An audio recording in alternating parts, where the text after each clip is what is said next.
Ohani Matsamuana, Ivie, Omonose, Omonetu, Omonameki Abo, Otutalabui,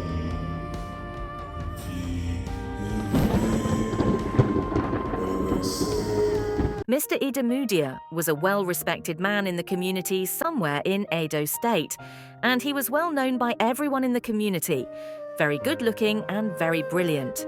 All the women in the community would love to be his wife. He worked with the government, he was rich in the community, and he got married to 2 beautiful women. After 20 years, his 2 wives were still not able to bear children for him. He was very sad. The community called him a lot of names, saying he was a ritualist and that he used his children for wealth. A lot of gossip was flying around the village community. Mr. Idemudia was confused and couldn't attend the community meetings anymore. The laughter and gossip were too much. No woman in the community wanted to be his 3rd wife because of the gossip flying around. But the 2 wives had good hearts. The junior wife was called Adesuwa. Adesuwa always helped an old woman in the village to fetch water and helped her with some housework, and she also sold things and farmed for the old woman. One day, she went to fetch water from the tap. The people there refused to open the tap for her. They insulted her, called her a witch and barren, and drove her away. She sat by the old woman's doorstep and cried. That day, the old woman came to her and asked, "Do you really need this child?" She said, "Yes, I do." The old woman said, "Follow me."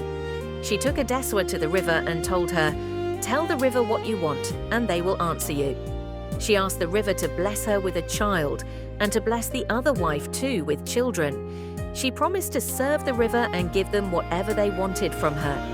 After that day, Adesuwa got herself ready to serve the river kingdom. Time passed, and day by day Adesuwa became pregnant. She gave birth to a child.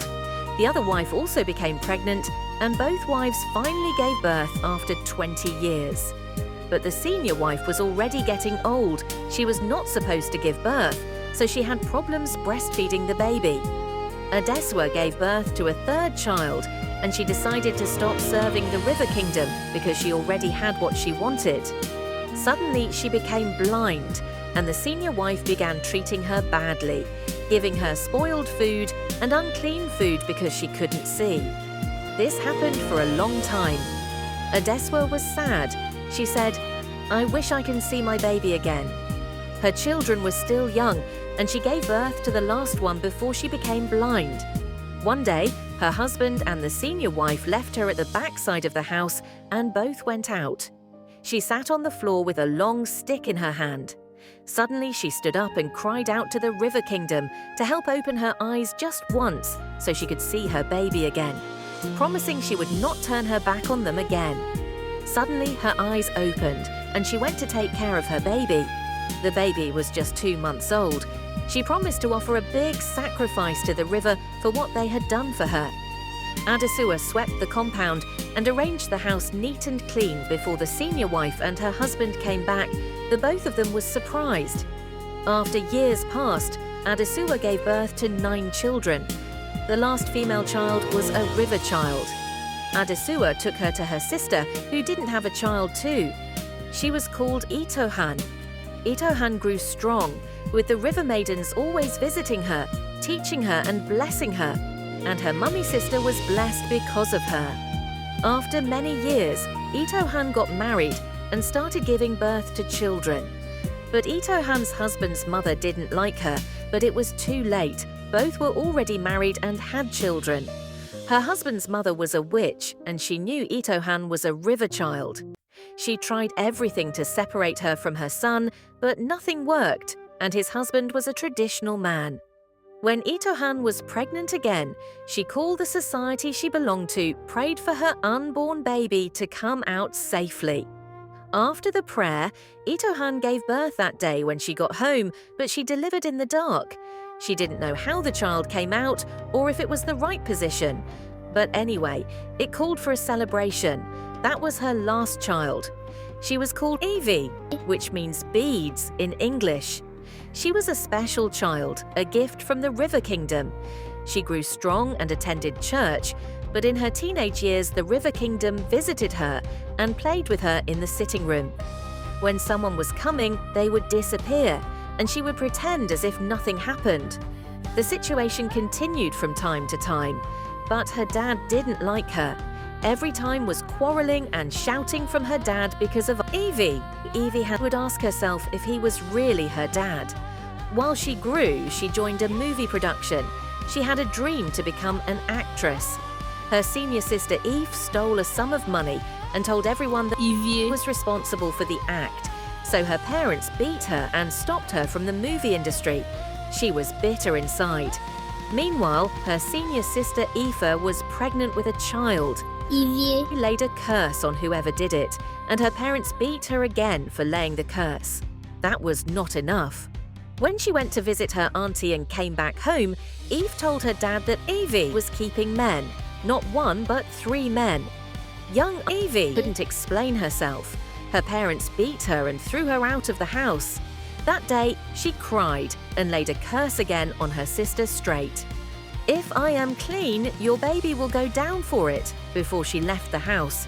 For 1 week, she stayed next to the house, helped by someone. But her mother discovered where she was and called the police to arrest the person helping her daughter, saying it was a kidnap. After the police knew the truth, the boy was released and her mother received home. Meanwhile, her sister was about to give birth around that period. After safe delivery, celebration filled the house. Suddenly, the baby was gone. No one knew what happened. As time went by, everyone in the house maltreated Ivie while she was growing up. At 18 years old, she had strong signs that the River Kingdom wanted her back home. She attended church and was a good singer. People loved her songs and her voice. She was the church instrument to draw people to the church building, but nobody knew she was from the river except her pastor. She told her pastor, "The River Kingdom will be coming for me very soon. Please baptize me. I want to work for God." But the pastor was not ready for that mission. She got admission into the university, and her parents abandoned her in school, refusing to help with her fees. A friend helped her with all the fees during school period, but when her mother discovered it, she stopped the friend from helping Ivie. Ivie has stopped coming home because she found no peace there. Luckily, someone took her in as a school daughter and cared for her. She started a business at school. She began sewing beads for people as gifts. One day, someone told her, "These beads you give for free are blessing people." She began selling the beads, and people lined up to buy from Ivie. So the River Kingdom stood at her doorpost from that time. The river began to call her home.